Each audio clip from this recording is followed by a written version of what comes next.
Across the country, septuagenarians are redefining what it means to retire, launching new startups, new ideas, and new careers with the energy of people half their age. Meanwhile, Bill Belichick's collapse at North Carolina is a reminder that even the most celebrated geniuses can stumble when they leave their lane. In Washington, both parties are waging a full scale messaging war over the government shutdown, each trying to frame who's responsible for the pain ordinary Americans are feeling, especially as healthcare costs become a political weapon. We'll also explore the moral and economic toll of cutting America's refugee admissions. And I'll end with a dare, the Filtered Digital Detox Challenge. Can you make it through one dinner, one night, truly unplugged and fully present? All that and more today on Filtered. Welcome to Filtered with TJ Walker. Okay, welcome back. My name is TJ, and this is Filtered. This is the show where we look at the top news stories of the day, business news, technology, economic, and culture news, filtered through the lens of communication skills, all with the goal of improving your success, your personal success, and your professional success, both communication and personal development skills. So let's launch right into it. Story one, septuagenarians are launching and winning. The new startup wave isn't 20-somethings in hoodies, it's 70-somethings with Rolodexes. According to the Wall Street Journal's Claire Ansbury, nearly 30% of employed people in their 70s are self-employed, almost double the share in their 60s. The appeal, being your own boss, setting your own schedule, and finally solving problems you've seen for decades. Babson's Donna Kelly says technology has flattened the runway. People can now sell from home and don't need much startup capital. Take Charlotte Bishop. She's 80 and runs Life Files Professionals, helping older adults organize their lives remotely. George Koenig, age 70, launched eCaregivers, a platform linking families directly with caregivers to save up to 50%. And actor Judson Vaughn, 71, teamed with attorney Judson Graves, 77, to teach courtroom performance skills through online courses. As Vaughn put it, they're boring as hell. But now, even at 70, he says, I want to pass on what I've discovered. Experience may be the ultimate unfair advantage if you're an entrepreneur. Okay, so what's the real message here? This idea that if you want to be an entrepreneur, you have to be 19, wearing a hoodie, barely shave, is not reality anymore. There are lots of people in their 60s, 70s, and 80s starting new businesses, and they are thriving. That's a good thing. Don't use your age as an excuse if you have an idea for a business inside. Let's dig a little deeper here. Now, one caveat, if you are trying, there's different types of businesses, and the word entrepreneur is thrown around loosely. Starting a business where you're delivering newspapers, I don't think anyone does that anymore. That's a part-time job. It's not really being an entrepreneur. I think of an entrepreneur is someone who is starting something new, something innovative, something that is, no offense to anyone who is running a McDonald's hamburger franchise. It's a difficult job. I couldn't do it. But that's not what I think of as being an entrepreneur. It's starting some new business where it's an actual new idea.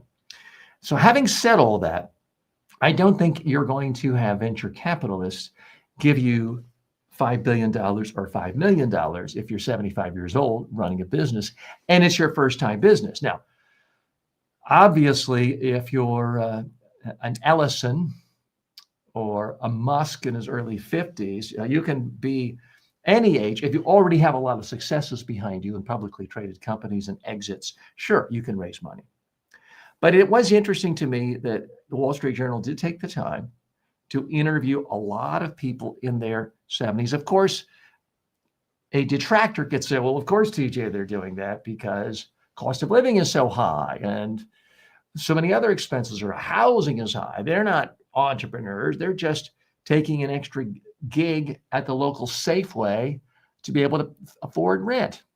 That may be some of it, but I don't think that's what they're talking about here. It's just there are a lot of people actually starting new businesses because they want to. I mean, these are not businesses digging ditches that rely on raw strength and brawn. These are businesses that rely on your brain, your people skills, your social skills, your communication skills. And for many people, 70s, 80s, 90s, they can still be at, if not their peak performance, at a very, very high level. So why not use it? So let's look at some more of the statistics. As the article points out, 30% of working 70-somethings are self-employed. That is a little bit different. Yeah, you could always say, well, grandma babysat and took in sewing once a week in the olden days. She was self-employed. This is a little bit different. Many are starting real businesses.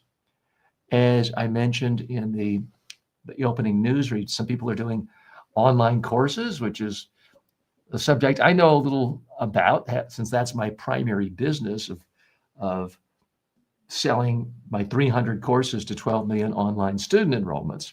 So that is something you can do at any age. It's certainly something I hope to be doing in my 70s and 80s and 90s. And who knows, let's not get ahead of ourselves. So 30% of 70-somethings are self-employed if they're working. According to AARP, they have something called Work for Yourself at 50, helps older adults explore self-employment. Part of it is, I mean, I've experienced this in my own career. It's just so much easier to start a business. Early in my career, the whole idea of starting a business was complicated and expensive. The whole concept was you had to find an office, sign a lease. No one worked from home in the early 80s, mid 80s. You had to sign a lease for a year. You had to have executive assistants, secretaries as they were called, logo, letterhead. You had to mail things out back and forth. You needed someone to carry your packages and letters to the post office. It was an expensive, time-consuming, sort of bureaucratic thing to start any kind of a business. Nowadays, you can really sit it in your bed, even if it's a hospital bed. If you have access to a computer, you can do everything you need to start a business. Now, let me not sound like a junior varsity Gary Vaynerchuk, and I like Gary, but it's not easy. Most people who start businesses don't make any money. So let's be blunt about it. But you can make money, and it's not easy, but it's never been easier to start a business with limited capital and to do it on your time frame.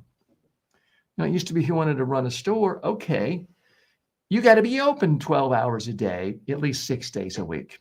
And if you're not there to man the store, well, then you got to hire people and they don't want to show up. So you have to fire them and you got to recruit new people. And it's a whole big management nightmare. Forget going on vacation. Well, these days, retirees and other people in their 70s, people in their 20s can start a business.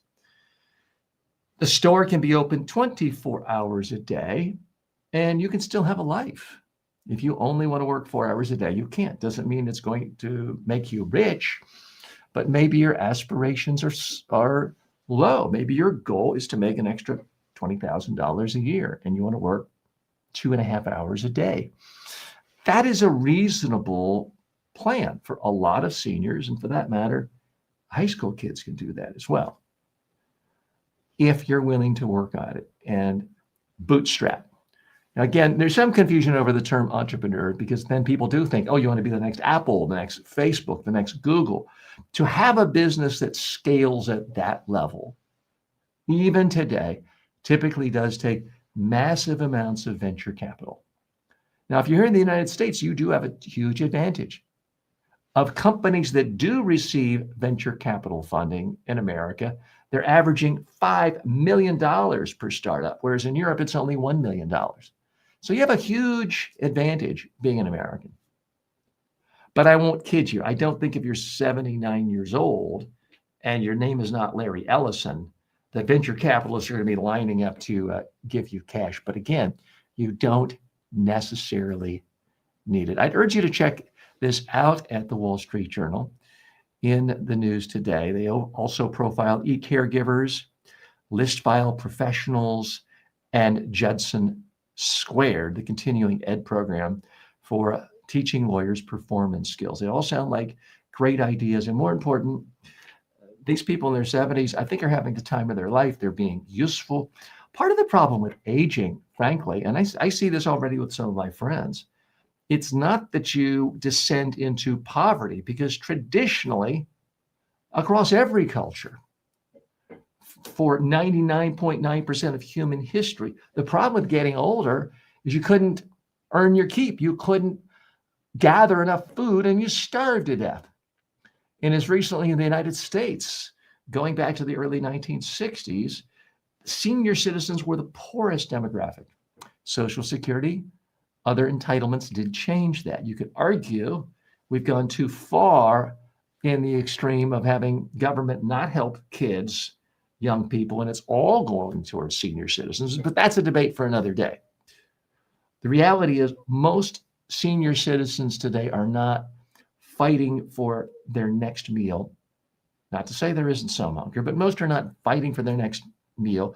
They're not fighting, trying to figure out how to pay for their healthcare costs because they're on Medicare. So they actually have time. If you have your health, and you have your brain, why not use it? Because as many people as I've seen who retire, they're now going to live it up. I'm going to enjoy it. Now it's me time. And they're sitting back and all they're doing is watching cable TV news, people screaming at each other, getting angrier and angrier, and they're yelling at the TV. That's a horrible retirement. Why not spend, 10 minutes a day looking at that stuff, watching a show like this, and then spend the rest of your time actually doing a business? Maybe you don't care about the money. Maybe you don't need the money, but the money can be for your children, your grandchildren, your charities, your legacy. People who work because they have a purpose, because they have a mission, because they have some joy, don't feel tired at the end of the day. They're not grumbling on Monday morning. I've seen people who are retired, and yeah, they don't have to get up early Monday morning. They don't have to have a commute they don't like. They don't have to have a boss they don't like. Does that make them happy? No, it often makes them grumpy. There aren't any good movies made anymore. There's no good restaurants in my neighborhood. They need something to do. So that is my other big message to you. If you are getting closer to retirement age, whatever that is in your culture, don't do it. Start a new business. That is it will keep you young. It will keep your brain active. I have friends my age who've already retired. I would not want to be them. I find great joy in engaging with you here on a daily basis. Now, I'm going to say something. You're going to say this is hubris. I'm not comparing myself to Paul McCartney, but Paul McCartney's over 80. He's not retired. He is traveling the world, making music, performing, speaking out. He's not doing it for the money. He's already a billionaire.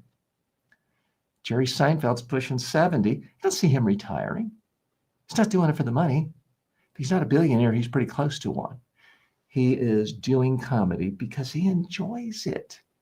So that's, I think, the huge luxury of a lot of senior citizens when they start businesses. They can truly focus on something where they have expertise, passion, and it brings them joy. I hope you have joy in your career, regardless of whether you're 70 or 27. More in a moment. Filtered is brought to you by the following.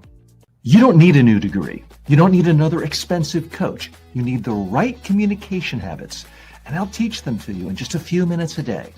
At MediaTrainingWorldwide.com, I've created the most comprehensive library of online communication and personal development courses anywhere. You'll learn public speaking, media training, persuasion, executive presence, and more.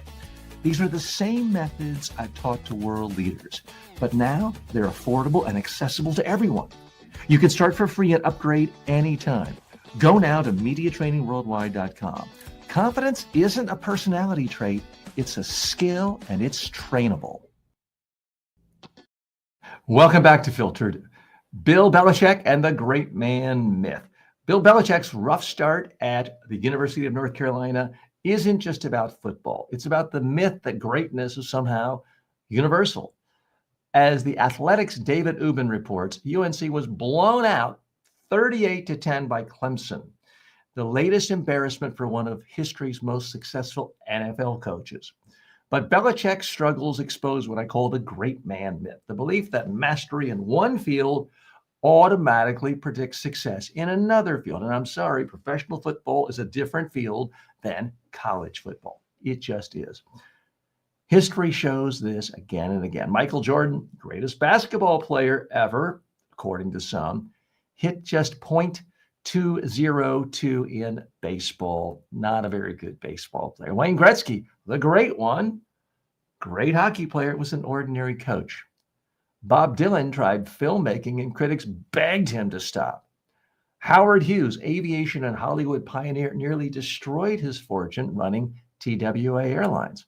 And Elon Musk can build rockets and cars, but running government or social media, that's another universe entirely.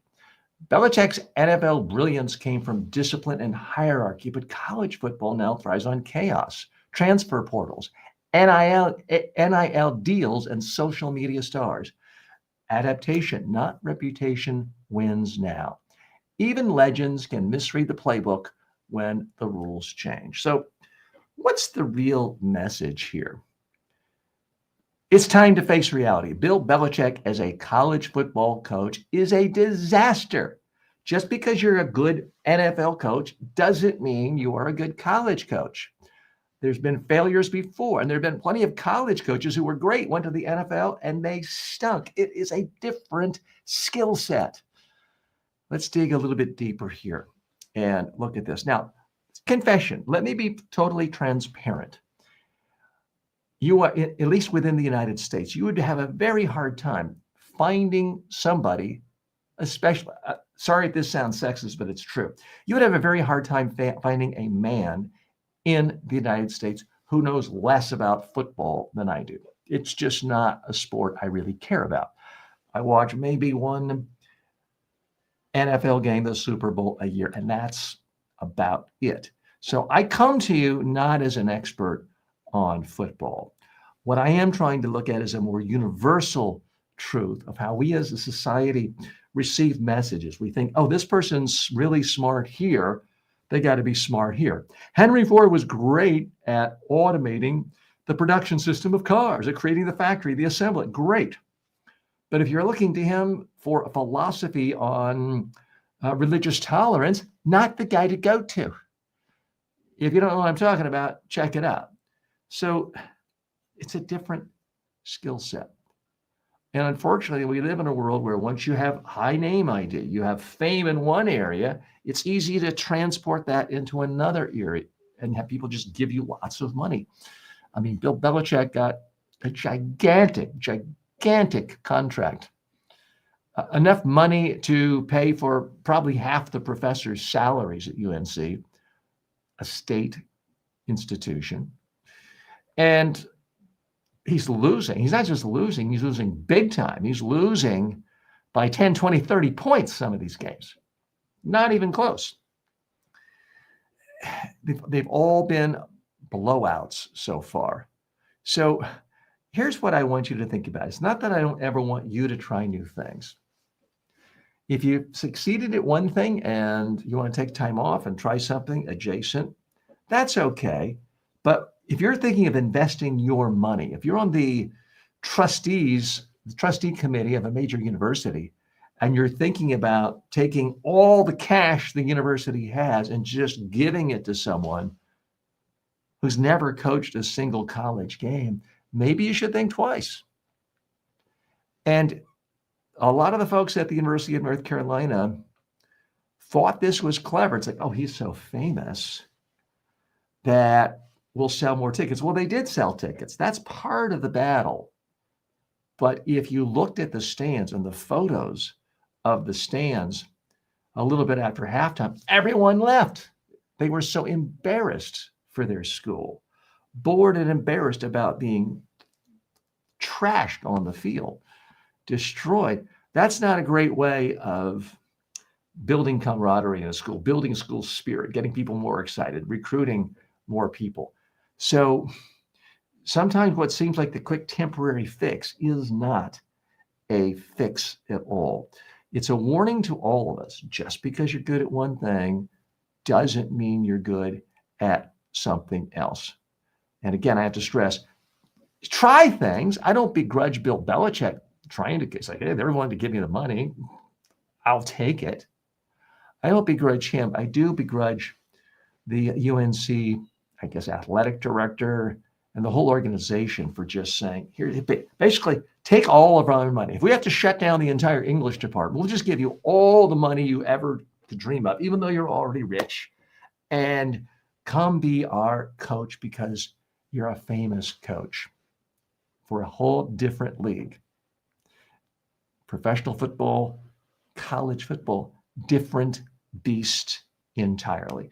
I'm TJ Walker. There's lots more to come today. Stay tuned. Back in a moment. We'll be right back after this break. Want more? Grab my 5-book success library for $9.95 at tjwalker.com/books. It's the fastest way to level up your communication. Imagine being the most confident person in the room, whether you're on Zoom or on stage. That's what thousands of professionals are learning to do right now through my online communication courses. At Media Training Worldwide, you can access my complete training library on demand, affordable, and actually effective. Whether you're preparing for media interviews, client presentations, or TED-style talks, I've got you covered. Check it out, MediaTrainingWorldwide.com. You'll never wing it again. Welcome back to Filtered Issue 3. The government shutdown, spin, blame, and healthcare. Washington may be closed, but the spin machines are open 24/7. As the government shutdown drags on, both parties and Freudian slip there, current President Trump are fighting less over budgets and more over perception. Republicans have flooded social media and even federal agency websites with banners blaming, quote, radical left Democrats for refusing to fund the government. Their core claim, Democrats are blocking spending to protect so-called border giveaways and health care for illegals. Fact checkers repeatedly, and virtually every major news media website, call these claims false. But the message sticks with enough repetition. Democrats have made health care their emotional counterpunch. They say roughly 4 million Americans could lose affordable health care. They could lose the Affordable Care Act coverage if funding lapses continue. And they warn that premiums could raise more than 50%. That's a huge, huge amount. In some cases, doubling from about $900 to nearly $1,900 a month. Republicans call that fear-mongering. Democrats call it math. Either way, this shutdown isn't just about the numbers. It's about who wins the story. Polls show most Americans oppose the shutdown, and independents are leaning toward blaming the GOP. In 2025, the real battle in Washington isn't over budgets. It's over who controls the narrative.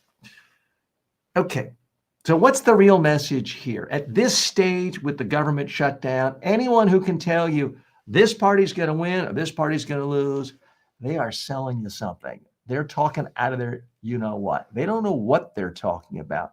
It's just too early to tell. This is a complicated issue. Right now, a small plurality of voters are blaming Republicans more, but let's not forget, the Republican message machine is more powerful and more disciplined than anything the Democrats have in the mainstream media. Let's dig a little deeper here. This is an extraordinarily complex issue. The Democrats are in a real bind. There's no doubt about it. To recap, especially for those of you in other countries, one political party controls the White House, Republicans, Donald Trump. The very same political party controls the United States Senate. They also control by a few votes the United States House. So they control both branches of Congress, the White House, and they have appointed more members of the Supreme Court. And the Supreme Court essentially rolls over and plays dead anytime a decision goes to them. And they say, hey, the president can do whatever he wants. We're not going to say unconstitutional things that a president has done in the past that we'd call out. We're not doing that anymore. We're just saying he can do whatever he wants. So right now, the Democrats have basically no power at all. The one exception is there is this weird, quirky thing in our Congress where the senators, it's not a law, it's just a rule. The senators have that for major legislation, it has to have 60 votes out of 100, not a majority. You could argue it's not democratic, but it's called the filibuster. And a lot of senators in both parties like it. It gives them a lot more power, even when they are in the minority. And they don't like giving up power. So the way the rules are written right now, the Senate has to have 60 votes. Well, there aren't 60 Republicans, which means in order to pass the bill to fund the government, it would require several Democratic senators to do so. And their position is, we're going to pass our bill if it does what we want. And the Republicans are like, no, we're not negotiating. We just give us what we want. And the Democrats' attitude is, we have nothing to lose. You're giving us nothing. Every deal we've made in the past, legislation we agreed upon, the Trump administration just ignores it and spends money on what they want to. And they stop spending money on things where there was bipartisan agreement to do it. So why should we keep funding tyranny? They're not saying it like that, but that's essentially the message coming out of the administration. So now there's a messaging problem because Americans do not like government shutdowns. Americans love to say they hate government and big government's waste and get the government out of my pocketbook. People love bashing government in the abstract, but in the particular, they like their farm subsidies. They like their water inspected. They like an air traffic controller making sure when grandma comes to visit, her plane doesn't go into somebody else's plane and die a fiery death. They actually like government when it comes to, they like being able to go to a grocery store, get some hamburger, cook it, eat it, and not die because it's filled with poison because it was never inspected. So people actually like government, but they don't know it until it's not there. Now, the government has been closed for less than a week, so the pain hasn't really started showing up for most people. But it's going to if this shutdown continues. And I haven't seen any reputable sources suggesting there's going to be some compromise or any resolution to this anytime soon. Navneet is saying, what about $2,000 stimulus checks to every American citizen? I don't know what you're talking about. Yeah, I don't think that's a part of a proposal right now for anyone. But if you care to elaborate, let me know. By the way, we are live today and every day. So if you ever want to watch this, just sign up for notifications for YouTube or any other platform, and you'll be able to watch the show live. If you are watching this show or listening to this on any podcast platform, thank you for doing so. Please follow the show, subscribe to it, leave comments, give me feedback, and you can always post your questions or criticisms or thoughts directly on my YouTube page on the post section, the community section of the YouTube page. But those of you watching on TikTok, you can post right here on TikTok, on Facebook, any format. I look at all of them. So let's go a little deeper here because this is a complex issue. Because here's the dilemma for the Democrats. There is a part of the Democratic Party that says, let's just shut the government down because Trump is turning our country into a joke. He is turning this country into an authoritarian dictatorship. If we're giving money to him, we're essentially giving a blank check to destroy ourselves, to destroy our very society, to rip apart the fabric of our country further. So why do we want to enable? Why do we want to pay for our own destruction? Specifically, they are upset that Trump has thumbed his nose at constitutional provisions that presidents of all parties have always respected throughout the history of the country. Things like using the military against American citizens is just unprecedented. it's extremist, it's vile. But the Democrats are afraid to use that issue because then Trump can turn around and say, look, they're being soft on crime and soft on these criminals and soft on refugees and immigrants. So they're afraid of talking about that issue.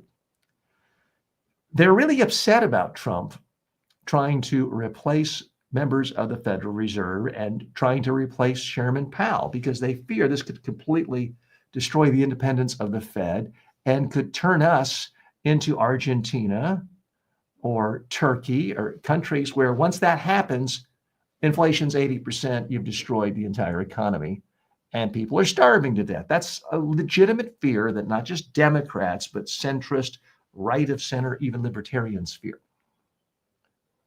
But that's considered too arcane of an issue to talk about to the American people and to try to convince them that's why you're not voting to extend the debt ceiling. Democrats are also extremely angry at virtually everything Trump does on a daily basis. It's not because they think it is a bad policy, or clearly they do. It's because they believe what he's doing is just completely illegal. Taking the money from USAID and consigning hundreds of thousands, if not millions of people to death, even though the Congress appropriated money for that, just strikes most Democrats and most fair-minded observers, regardless of what political party they are, as unprecedented. Our Constitution allows the Congress to establish priorities and pass budgets for spending. And once they do that, it's supposed to be spent. It's not supposed to be a mere suggestion to the president of, okay, here's 100 things we want to spend money on, and that's roughly, let's say it's $1 for each one, it's $100. The president is not supposed to be able to say, well, I like these 30, the other 70, I'll just pocket the money, put it in my own Bitcoin, my own meme coin collect. It's not supposed to work that way. But that is essentially what's happening. Democrats are very upset the way this administration has cashed in and this president has cashed in an extraordinarily unprecedented way, using his name, his likeness, selling everything from Bibles to cell phones to meme coins and cashing in for billions of dollars. The problem is with Trump, he does so many constitutional atrocities on a daily basis that it becomes tiresome and your head just spins. It's like playing whack-a-mole. So the second you talk about this atrocity, here's one that's 10 times worse than the one you're talking about. So go here and you're bouncing around. It's very, very difficult from a messaging standpoint to even put your finger on what would be the worst thing. So that's why the Democrats have said, we're not going to talk about him acting like a dictator. We're not going to talk about him destroying democracy. We're just going to talk about the fact that what he wants to do is take health care away from 4 or 5 million Americans. And he wants to double the cost of health care for millions of other Americans. And we want to keep health care the same because that's what the Congress supported in the past. And that's what we want to do now. And that's what the American people want. Interestingly, the so-called Obamacare, the American Health Care Act, has widespread approval now among Republicans. A majority of Republicans support it. Not a majority of Republican senators or presidents, but among voters, it has widespread approval. So taking it away would be an extraordinarily unpopular thing. So the Democrats have made a calculated decision that this is the one thing that most people could understand. Oh, I don't want my health care doubling. Oh, yeah. The Democrats are right to have a proposal saying, let's not double my health care. That is what they're bargaining for. Now, the Republicans have their own messaging too. Their message is the far left radical Democrats want to take all your tax money and give it for health care for illegal aliens. That's their message. And it may be an extraordinarily effective message. And the Republican talking points machine has been very disciplined. The president's saying it, Mike Johnson's saying it, the White House press secretary is saying it. The only problem is it's not really true. But there is a well-established track record among politicians, populists, demagogues of all stripes to just say, hey, it doesn't matter if it's true. Seems like it could be true. People like it. So just it's kind of like, oh, Obama wasn't born in America. Doesn't matter what the facts say. A lot of people liked it. That was initially what brought Trump to national prominence as a political figure, simply passing on that big lie. It's the big lie theory. You say it often enough, it's a big enough lie, people will believe it after a while. Wish it weren't true, but it is in fact true. So who's going to win this? Now, I will say one caveat. It is true that if you keep the government open, the government is going to have to follow rules. Well, under President Reagan, a law was passed saying that if you're a hospital and you get any kind of government funding, and somebody shows up on your doorstep, I show up, there's blood gushing out of my heart, I'm on my last breath. Save me. At that point in the emergency room, they're not supposed to say, okay, show me your birth certificate, your citizenship papers, your passport, and all of your health insurance. They're not allowed to do it. This was passed under President Reagan. What they're supposed to do is not just let the person bleed out right there on the street in front of the hospital. They're supposed to bring them in, save a life, then figure out how it gets billed. Nothing specific to a Democratic plan. It's what formerly decent people of all parties believed doctors should do.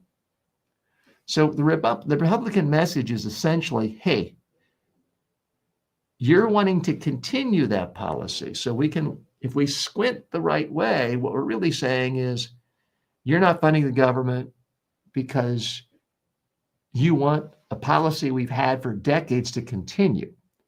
Again, it's technically illegal for illegal aliens, illegal immigrants, anyone who's not a citizen or a green card holder in America to have a government-sponsored health care and to get the government to pay for it. But again, it's a practical matter. You're a doctor. You're an emergency room attendant. Someone has been brought in. They're unconscious. Blood is gushing out. Are we really telling these people, well, take a look. Does the person have skin a certain color? Does the person have a tattoo where the language isn't English? Do we really want them to start going through a checklist and say, no, just go into the gutter and die? Is that the mess? Now, some people might like that message, but it doesn't really resonate very well, I think, with most decent Americans. So where does all this go? I'm giving it to you honestly. I'm here not as a partisan, but I'm here as a sane, sensible centrist. And I'm calling it like it is. I'm not calling it to help one party. I'm telling you what I think based on my 40 years of experience helping political leaders all over the world, prime ministers, members of parliament, yes, the occasional US senator, on how to communicate effectively. And I honestly don't know where this is going to go. Temporarily, right now at the beginning phase, according to numerous reputable polls in the United States, there is between 9 and 17% more people blaming Republicans for this. But I am by no means confident that that's going to hold or expand. A month from now, we may see that the Republican messaging machine because it's not just Trump, it's not just the White House press secretary, it's not just Mike Johnson, the speaker, it's not just John Thune, the Senate Republican leader, it's not just Fox News, it's not just Newsmax, it's not just the War Room and Steve Bannon, it's thousands and thousands of podcasters and YouTubers and cable and quasi-TV networks all on the same page with remarkable discipline. The Democrats just don't have anything like that. The Democrats always like to complain amongst themselves. The Democrats spend more time, frankly, saying, oh, I don't like Chuck Schumer's voice. He seems whiny. I don't like Chuck Schumer. He seems wimpy. The Democrats, it's not that I'm not saying they're morally better in every aspect or regard, but in this area, they are remarkably undisciplined most of the time on messaging. So this really could go either way, friends. And the big lie might work. If you just tell enough people enough times, the Democrats are bad because they want all your money to be spent giving free. I mean, before this is over, they'll probably be saying all the money is going to go to give boob jobs and a liposuction to illegal immigrants. I mean, it's absurd, but it's no more absurd than what they're saying right now. So you can anticipate it may stretch and stretch and stretch and become something so crazy, so beyond that it jumps the shark for most people, but it works with the swing voters. Now, we're seeing that in other aspects. Just this week, Trump said that the Democrats were the party of Satan. Now, this used to be the stuff of caricature and satire on Saturday Night Live, but now we have the President of the United States putting out memes, making fun of the Democrats as, the Frito Bandito with Hakeem Jeffries with a little mustache drawn on and a sombrero, calling the Democrats Satan. It's turning off some people, but it also resonates with a lot of voters too. And I'm here to tell you, I'm calling it like I see it. It is effective with some people. Here's the bigger macro issue, the lens we have to view all this through.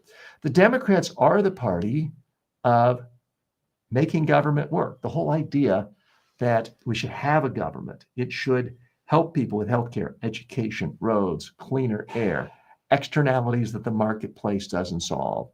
That's a basic aspect of liberal democracy. And the Democratic Party believes in that. The Republican Party is the party that says government is not the solution, government is the problem. That was Ronald Reagan's mantra. So to some extent, destroying the government is playing into the hands of Republicans and Trump. That's what they want. And he's taking this as an opportunity to say, great, you're going to shut down the government. There's no money. I'm not going to put government workers on leave. I'm just going to fire them. They're gone.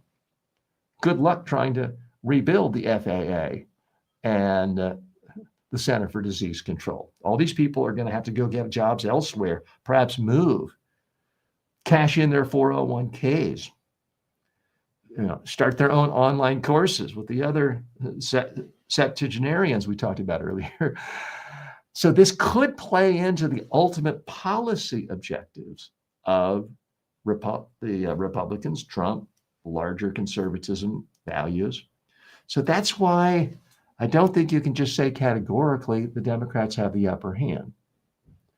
The one thing the Democrats do have, frankly, that the Republicans don't, is the Democrats have nothing to lose. Their poll ratings are abysmal. Most Americans don't like them. I've seen polls showing that if the election were held today for president, we wouldn't see much difference. People would continue voting as they did before. So the Democrats just don't have much to lose. They don't have to worry about losing the White House. They don't have it. They don't have to worry about losing control of the Senate. They don't have that. They don't have to worry about losing control of the House. They don't have that. They don't have to worry about losing the Supreme Court. They don't have the Supreme Court. So desperate times call for desperate measures. And the Democrats are desperate. There's no doubt about it. We'll see if they have the discipline. We'll see if the message changes over time. It may be that certain things you and I have no idea cause pain to people that perhaps didn't happen in other shutdowns start to emerge this time and get more and more media attention and get people angrier. And that is what creates a change and a new opening for messaging. Anytime you're in the world of politics and crisis communications, you can't go into this saying, I took a poll 6 months ago and I know exactly what to say. These things have to be fluid. You have to check your surroundings, see what's going on, adjust your message, calibrate, and go from there. We're going to be back in just a moment. I see other comments have come in regarding Trump stimulus check. What do you know about these tariffs funded pitch? Well, I haven't followed that. I'll take a look at that. Medical tourism may be on the rise next if this continues. So we do have a lot of Americans, primarily for my understanding, cosmetic surgery, hair plugs, nose jobs, things that are not technically essential, who go to other countries, where they go to Mexico, they go to Turkey, they go to other places where they can get the surgery done much less expensively. But if you are in a car crash on the way home from work and all of a sudden you need emergency surgery, brain surgery, you don't have the luxury of that. And if you don't have health insurance, guess what? You could have been a great saver your whole life, think your family's financial situation is set, maybe your kid's college is paid for, you don't have medical insurance, and you get in a big wreck like that, and you have some assets, boom, your entire net worth is destroyed. You could see your net worth go to zero. And that's the kind of chill that goes up the spine of Americans when they hear people talking about making radical changes in healthcare. That's one reason why it's hard to change healthcare or go to a single payer plan in America. People fear change. But it's also why it's difficult for politicians to take away benefits that people are used to. There's usually a huge, huge punishment to receive for politicians when that happens. More in a moment. Filtered is brought to you by the following. Want to advertise here? You better be legit. No crypto, no junk food, no supplements. Go to tjwalker.com/advertise. Want to become a better speaker, leader, or communicator? Start with the TJ Walker Success Library. It's 5 of my most practical books, covering everything from public speaking to media interviews and persuasive messaging, all for only $9.95. I've trained presidents and Fortune 500 CEOs, and now you can get the same wisdom in a fast, affordable format. Go to tjwalker.com/books and download your copies instantly. And we are back. I'm TJ Walker. This is Filtered. Thanks so much for joining me today. This is the program where we look at the top stories of the day, business news, economics, technology, and culture stories. Filter it through the lens of communication and personal development skills, all with the goal of helping you become more successful in your personal life and your professional life. This is not a political talk show. I'm here as a sane, sensible centrist who has 40 years of experience working at the highest levels of government, business, the nonprofit world, teaching leaders how to communicate effectively and how to have personal development habits that can make them more successful. Let's dive right into issue 4. America's refugee promise shrinks. The Trump administration plans to slash refugee admissions to 7,500 people.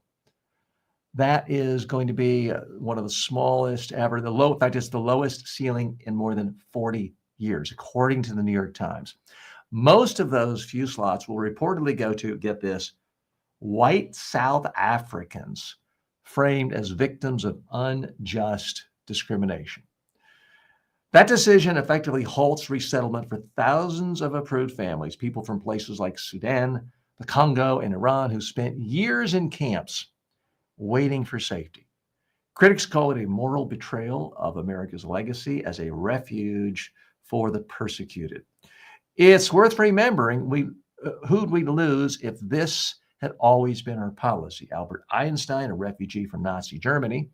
Sergey Brin, the Google co-founder, fled Soviet persecution. Madeleine Albright, Henry Kissinger, Andy Grove, Gloria Stefan, and even Steve Jobs' father, a Syrian refugee, all built lives that reshaped America.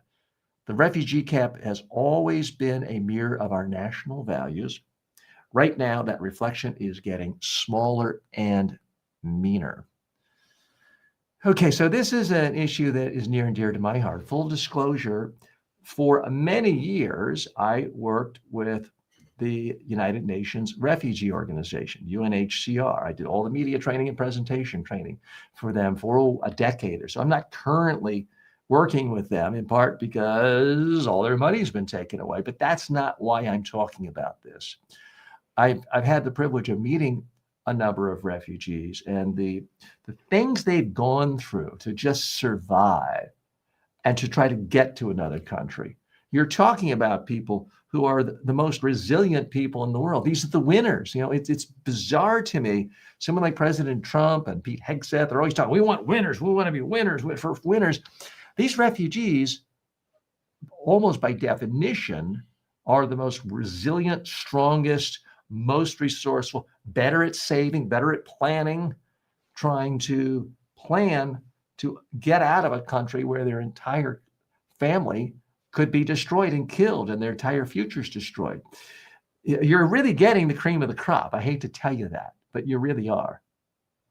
And now we're throwing it away. I mean, this is bizarre at so many levels. It's not just not letting people in for university students and HB1 visas for top tech companies. That's harmful too. But refugees are often the source of tremendous diversity. And sorry, but diversity isn't always a bad thing. Diverse ideas, diverse talents, diverse drives, and people who hunger for America. They come here, they want to work hard, they want to create businesses, they want wealth. They really do want wealth, and that filters down to others in their community and their society. Again, do we really wish we could get in a time machine and prevent Steve Jobs' father from coming from Syria to the United States? Would that be better? Now, it doesn't necessarily mean Apple would have been created in Syria. No, but it might mean it wouldn't be created at all. It might mean the United States, and looking at the Google co-founders, it might mean the United States is just a pretty good place for technology, kind of like Europe, kind of like China. Well, no, we are supreme. We are number one right now, in part because of the brains that come here, sometimes through HB1 visas, sometimes through university students, sometimes through refugees. Now, the cap is going to go to 7,500, down from 125,000 under Biden. And if I said 75,000, I messed up. It was 7,500. It's a laughably small number. But to add insult to injury, the fact that so many white Afrikaners from South Africa are going to the front of the line. Look, there are a lot of Republicans who say, oh, you Democrats, you're so quick to call racism. So you see something you don't like, everyone's a racist, racist. And you talk about racism so much, you have no credibility. And you call us white nationalist. That's ridiculous. Well, when you see something like this, white African, of all the people in the world, of all the refugees in the world, fleeing from their lives, fleeing from tyranny, fleeing from dictators, sometimes chasing them with machetes, to suggest that white Afrikaners are some uniquely persecuted group. I'm sorry. There's just no way you can look at that any way other than to say, Trump in the corner, this will really piss off the liberals. Let's stick it to them. And it's white nationalism. I'm sorry. It's saying there's something unique and special about white people, that the minor inconvenience a white African, and I understand, like in every country, somebody can get killed occasionally, but the idea that the minor inconvenience of a white Afrikaner compares to the typical life experience of millions of refugees around the world trying to flee horrible, dangerous oppression is utterly ludicrous. This is a way for Trump once again to sort of show, I believe in genetics and white racial purity, white superiority. And it's really just utterly bizarre and despicable. I mean, I've been to South Africa. I've been a white person in South Africa, and I can tell you, people were really nice to me. Why is that? Well, it's in part because still in South Africa, white people have so much more wealth than anyone who's not white. So they're walking around in Kitka. Mr. Walker, may I carry your bag? It's not because I'm special. Nobody knew who I was. I was discriminated against in my favor for being white in South Africa. And yes, I'm not going to tell you I know every single nuance of South Africa just because I've been there and worked there. But I can tell you, anyone who tells you that white Afrikaners of South Africa should get a majority of the slots of refugees coming into the United States, that is utterly crazy. There's just no way you can make that case without tacitly or overtly embracing white nationalism. That's really what it's about. It's about saying, hey, we're a country founded by white people. We like white people. We want more white people here. Enough of these people coming from Asia and Africa and brown places and South America. Enough of that. It's really saying we want more white people. And there is a word for it, a phrase. People don't like to be called this, but it is a phrase, white nationalism. More in a moment. Hey, if you're enjoying this kind of take and want to hear more stories filtered through the lens of communication, make sure you're following the show, whether you're watching or listening. New episodes drop every single day. And if there's a little notification option where you are now, go ahead and turn it on. It helps you stay in the loop. Okay, we are back. This is Filtered with TJ Walker, and we're going to go into the final issue today. It's a little bit different. I call it the Filtered Digital Detox Challenge. Here's the challenge, and it's harder than you think. Next time you have dinner with friends or family, leave your phone at home. Not on the table, not in your pocket, at home, or at least 50 feet away from where you are when you're having dinner, with the power turned off. Call it the Filtered with TJ Walker Digital Detox Challenge. Well, why am I suggesting this? It's because our devices have rewired how we connect. Research from the University of Essex and Harvard show that even a silent phone on the table lowers empathy, weakens recall, and cuts connection in half. We're so busy documenting our lives. Oh, look at this food. No one's ever seen a picture of a pizza before. Let me take a picture. And you're not talking to the person you're having the pizza with. We forget to actually live with the other people we're dining with. When you remove the glowing distraction, you'll notice people more. You'll listen better. You'll laugh harder. You'll remember conversations instead of checking notifications. So I dare you. One meal, one evening, no screens.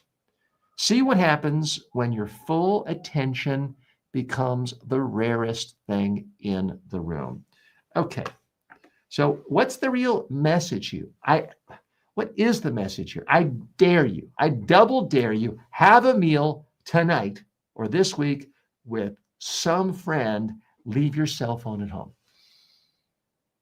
No, you can't check your phone when they're checking their phone. No, they go to the bathroom. You can't check. Oh, look at this email from my boss. Just be in the moment. Actually listen to them. Think about them rather than, oh, I wonder if I'm missing an important text. I just heard a ping. Guess what? You're not that important. You can go several hours without looking at your cell phone. No one else will care. Let's dig a little bit deeper here. Again, why am I talking about this today? Last night, I went to dinner, and I'm ashamed to say I don't do this more often. My family and I were invited to a dinner party in the neighborhood.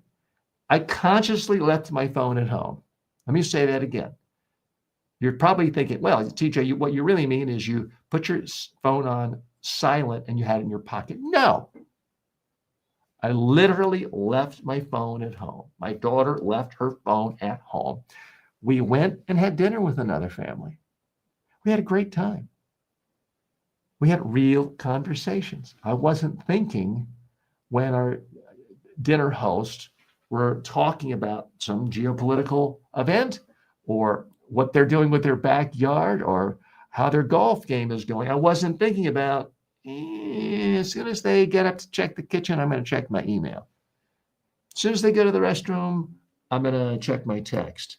As soon as they get up to look at the dessert, I'm going to check and see how many likes I have on my Facebook post. I wasn't thinking about any of that not because I have great self-discipline, but because I made the decision to simply leave my cell phone home. I mean, but TJ, how can I possibly drive 2 blocks to get there? I don't drive anywhere without my cell phone. Use your brain. Print out a map if you have to. Now, in my case, my family and I took my quadricycle and we biked the 4 blocks to where we had dinner. But you can figure it out. And it will change how you listen.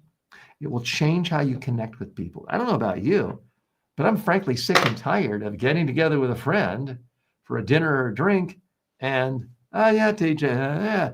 And they're looking at their phone. Now I'm doing it right now because I have to, because I'm trying to connect and stay connected with my friends on TikTok. And TikTok is telling me if I don't push a button, then I will be locked out permanently. So I'm doing this right now to my TikTok friends, and welcome back. But when you do that in a conversation, again, I have some dear friends, I adore them, but one friend in particular is single. I can't remember the last time I had a conversation with him where he wasn't, yeah, that's great. Gives me 30 seconds and then 30 seconds to swiping on Match.com and Bumble and, all the other places single people are on. And I just want to say, Jim, we'll call him Jim. Jim, can we just have a conversation for once? I haven't seen you in 3 months. But it's awkward to say. There's no doubt about it. You can't necessarily control other people, although you can if it's your child and you're paying for the cell phone. But you can lead by example. I'm trying to lead by example. You've heard me say before, one of the reasons I feel like I'm successful and have at least a level of wealth that makes me happy is that I consciously turn my cell phone off and go for a 1-hour walk each day to give my brain time to think of new ideas for courses, ideas for books, creations that ultimately end up making me money. Wouldn't happen if I were just connected every second of the day. And now I want to expand that even more. Family time, meal time, entertainment time, socializing party. So I urge you to give some thought to it. I challenge you. So please take the Filtered Digital Detox Challenge. In the next week, do something maybe you haven't done in years, but go have a meal with someone. Don't even take your phone. If it's a lunchtime meal and it's lunch at the office and you're used to checking an email, just leave it in your office and go down the block, have lunch someplace else, come back an hour later. It's highly unlikely you'll be fired because you didn't respond to an email or a call that hour. Again, if you're an emergency room doctor in a small town and you're the only doctor who can perform life-saving surgery, okay, you have an exception. But most of us aren't like that. I'm not that important, and chances are you're not that important. And when I got home last night, it still wasn't late. I did check my email. I did check my phone. I did turn it on. Guess what I missed the 3 hours I was gone? Absolutely nothing. So please give it a try. I'm TJ Walker. I want to thank you for spending time with me on this Sunday. We're here 7 days a week because there's always something going on in the world. And there's always a way to understand it at a deeper level and to learn from it in a way to make you and me more successful in our personal lives and our professional lives. I want to thank you for spending time with me today. Please, whatever platform you're consuming this on, whether it's YouTube, Twitch, TikTok, X, LinkedIn, whatever it is, please leave a comment. Like the video, sign up for notifications if you can, subscribe if you can. If you're listening on any of the podcast platforms, we've only been on as a podcast for not even 5 full weeks. So we're still new in this and very excited to have so many great listeners on Apple Music and iTunes and YouTube Music and Spotify and Amazon Music. So whatever podcast platform you're on. We're happy that you're there. Let us know, leave comments, and follow and subscribe. Thanks so much. See you tomorrow.